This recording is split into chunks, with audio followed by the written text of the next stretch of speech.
안녕하세요. 주변들의 조민근 변호사. 안녕하세요. 송재성 변호사입니다. 변호사님. 네네. 요즘에 네.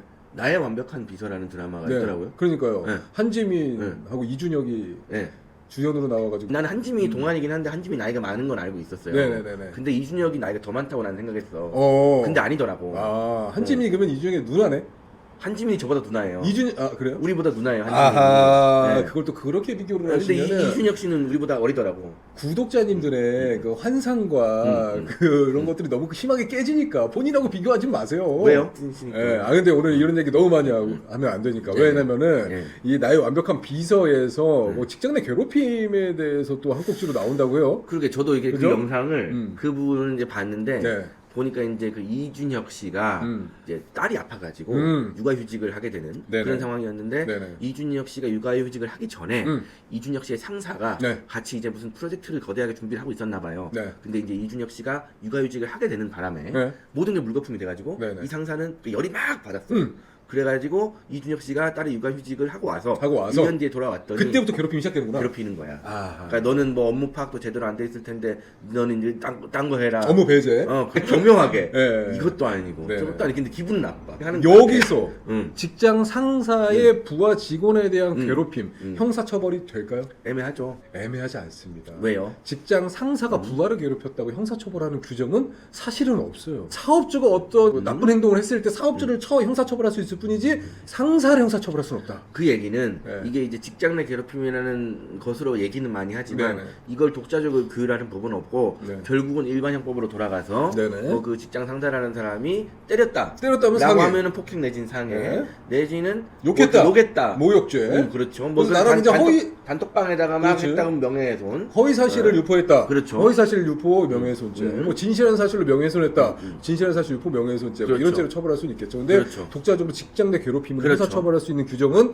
없다. 네네. 요즘에 되게 심각한 직장 내 괴롭힘 사건이 터졌어요. 있어요. MBC에 네, 그렇죠. 재직 중이었던 기상캐스터 오요한나 씨가 지난해 9월 달에 이제 자살을 했는데 그 자살 이후에 이제 17장 정도 되는 분량의 이제 그 유서가 발견되면서 직장 내 괴롭힘이 있었구나. 그것도 직장 내 괴롭힘이 굉장히 구체화되면서 직장 내 괴롭힘을 했던 그 직장 상사라고 해야 되나요? 특정됐다고 봐야죠. 그분들 몇 명에 대해서 지금 최근에서는 오요한나 측에서 민사상 손해배상 청구까지 하면서 그랬다고 굉장히 하더라고요. 이슈가 되고 있는 상황입니다. 9월 달에 사망했는데 이슈가 된 건 최근이에요. 네네. 유서에는 직장 내에서 괴롭힘을 당했다라는 것으로 볼 수 있는 그런 내용들이 들어있고 우리 이 내용 관련해서 하나하나 한번 따져볼 필요가 있을 것 같아요. 네. 또 유서상으로 내가 저 사람한테 괴롭힘을 당했다라는 네. 것만 있었을 때는 사실 형사처벌이라던가 민사상 손해배상 청구했을 때 인정받기가 쉽지는 않을 쉽진 거예요. 않아요. 그렇죠? 모든 거는 이제 증거에 따른 입증의 문제죠. 입증 책임이 근데 있는데 사실 유서는 원칙적으로 입증 책임은 원고에겠죠. 청구를 한 그렇죠. 원고이겠죠. 네. 근데 원고의 유서의 내용은 원고가 그냥 주장하는 것이기 때문에 그렇죠. 그 자체가 맞아요. 독자적인 증거이긴 하지만 그렇지. 어쨌든 원고의 주장 자체이잖아요. 맞아요. 그렇기 때문에 이것에 뭔가 추가로 제대로 된 증거가 첨부되지 않는다면 그렇지. 이것만 가지고 그냥 피고가 예를 들어서 아니라고 하는데 마구잡이로 재판할 수 있느냐 그렇지. 어렵지 않냐. 말씀 잘해주셨던 게 유서가 그 청구를 한 본인의 진술이라고 했을 때에는 주장을 입증할 수는 없잖아요. 그렇기 때문에 이 유서만 가지고서는 손해배상이 입증됐다라고 보기는 힘든데 그렇죠. 그럼에도 불구하고 그 유서가 뭐 일기장처럼 그렇죠. 라고 했을 특정 때는 날짜가 항상 기록돼 있고 예를 들어서 뭐 그 그렇죠. LG 단장 차명석 씨처럼 뭐 20년씩 그렇지 매일매일 일기 쓰는 것처럼 그때 그리고 구체적으로 묘사되어 있고 그렇지. 이 정도면 좀 신빙성이 남다르겠죠. 그렇다고 했을 때는 유족의 주장이 그런 일기장과 같은 유서로 이제 입증이 돼가지고 또 있죠. 인정이 될 수도 있겠죠. 근데 그건 좀 예외적인 이 경우예요. 사건 같은 경우에는 지금 MBC가 원래는 모르고 있었다가 네네. 최근에 이제 막 이슈가 되니까 네네. 진상조사에 착수했다고 하더라고요. 근데 MBC 측에서 지금 최근에 욕을 좀 먹고 있는 게 뭐 퇴사하기 직전까지 MBC 측에 뭐 이야기했던 것은 아예 없다. 진상 규명에 대한 어떤 일정한 절차, 뭐 기간을 두고서 뭐 누구를 조사한다던가 이런 게 전혀 없었음에도 불구하고 약간 이렇게 손절을 해버리는 듯한 그런 발표를 해가지고 좀 욕을 먹고 있는 것으로 보여요. 근데 뭐 그게 사실이라면 그렇게 얘기할 수밖에 없잖아요. 그 사실인지 아닌지 아직 진상 규명이 안 됐잖아요. 예를 들어 오요한나는 그 전에도 자살 시도를 해가지고 뭐 얼굴에 상처가 나서 방송을 못하는 경우도 있었고. 아 그랬다고 하더라고요. 사진을 봤는데 어. 손목에 밴드를 차고 있었던 그런 부분도 있었고 그 다음에 이제 뭐 그 본인이 직장 내 괴롭힘을 당한 것을 그 상사라던가 하여튼 누구랑 이제 막 그 고민 상담을 하면서 녹음한 녹음 파일도 있다고 그래요. 뭐 그렇다고 하더라고요. 그렇다고 한다면은 MBC의 이야기를 안 하고 MBC 측에게는 전혀 말하지 않았다. 그 MBC가 뭐 어떻게 뭐 MBC라는 사람이야? 성이 M인가? 그렇네. 그런 게 아니기 때문에 직장 상사한테만 얘기해도 MBC 측에 얘기한 것이 되는 거 아니냐? 얘기한 걸 수도 사람들 일반적인 사람들이 그렇게 생각하잖아. 그러니까 그런 발표를 하기 전에 그냥 철저히 조사를 해보겠다. 근데 이제 뭐 경영진은 몰랐다 이런 얘기했구만. 그러니까 그런 선조라는 그 일반적으로 지금 뭐랄까 좀 뭐 조사한 거 나는 관련이 없어. 우리는 피해를 입힌 사람이 아니에요. 라는 발표부터 하기보다는 충분히 조사한 다음에 마지막에 발표도 늦지 않는데 그런 발표를 그냥 이미 쳐놓고서 이제 진상조사를 철저하겠다라고 해서 욕을 먹는 것 같더라고요. 실제로 이제 어쨌든 MBC에서 진상조사를 한다고 하니 뭐가 드러나면 관련자들이 어떤 처벌을 받거나 법률적인 문제가 있을 수 있을까에 대해서 생각을 해보면 크게 보면 일단 뭐 민사와 형사가 있을 거 아니에요? 그렇죠. 그죠? 근데 이제 뭐 일단은 민사적으로 입증 책임의 문제니까 지금 민사상 손해배상 청구를 해놨으니까 유서만 가지고선 좀 어렵겠는데 여기서 조사 결과가 나오고 뭐 당사자들끼리 카톡한 게 있다면 그러니까 오요한나 씨랑 뭐 이렇게 빼고 뭐 이렇게 자기들 나머지 4명이서 욕하는 것도 있고 막 그렇다고 네네. 하더라고요. 네네. 뭐 내용을 보진 못했지만 얘기가 흘러나오는 건 그래. 근데 그런 내용들을 보면 이제 좀 구체화가 되겠지. 그렇죠. 왜냐면 그 욕설에 뭐 이상한 년, 뭐 아우 좀 나쁜 년, 뭐 요 정도 그냥 모욕적인 내용만 있다고 한다면은 그건 모욕이겠죠. 그들 사이에서 모욕죄가 성립하는 건 변론으로 하더라도 그 4명 모였는 4명이 오요한 나를 괴롭혔는지는 입증이 안 될 거란 말이에요. 그렇죠. 괴롭힌 거 또 다른 문제. 그런데 예를 들면 그 카카오톡 내용에서 야 나 오늘 뭐 오요한 나랑 무슨 일이 있었는데 나 이렇게 했다? 나는 이제 구체적인 사실관계의 적시가 있다고 한다면은 그렇죠. 그런 걸 오요한 나를 괴롭힌 정황들이 돼가지고 그렇죠. 민사상 손해배상 청구 사건에 있어서 증거자료 쓰일 거란 말이에요. 그래서 모욕이나 명예훼손죄가 그 단톡방에서 있었다고 해서 그걸 상대로 그 사람들을 상대로 민사상 손해배상 청구를 했어요.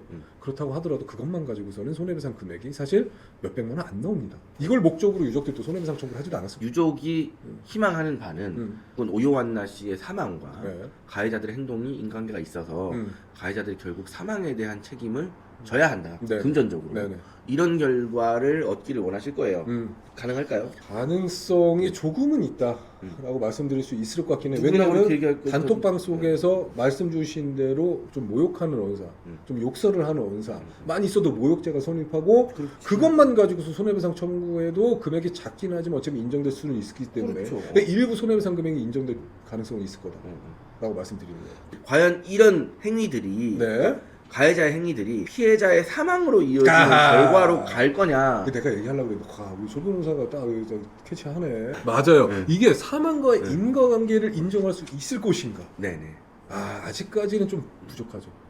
인정하기 쉽지 않을 것 같아요. 현재까지는. 자살이라는 근본적인 사망 원인에 있어서 과연 제3자의 행위를 여기다 갖다 붙일 수 있을 것인가. 그렇죠. 자살이라는 건 분명히 누군가가 죽인 게 아니라 본인이 목숨을 끊은 거거든. 그러니까. 그런데 본인 목숨을 끊은 행동의 직접적인 원인은 본인 행동이지. 그러니까 이게 과연 가해자들이 아무리 괴롭힘을 했거나 뭐 이렇다고 하더라도 그렇죠. 이 사람들이 직접적으로 사망에 이르는 행위에 뭐 행동을 한 건 없는데 그러니까요. 과연 그것을 가지고 사망에 인과관계 있는 그런 손해배상을 책정할 수 있을 거냐에 대해서는 저는 사실 대단히 회의적이긴 해요. 그렇기 때문에 사실 현행 법제 하에서도 법원의 판결례들을 보면 제 생각에는 90% 이상이 자살의 인과관계에 있는 불법 행위를 인정하지 않고 있는 게 현실이긴 합니다. 법원에서도 그렇죠. 사망과의 인과관계를 인정하기는 쉽지 않을 것이다. 쉽지 않아요. 근데 이게 사실 유족들의 생각하고는 좀 다를 수도 있는데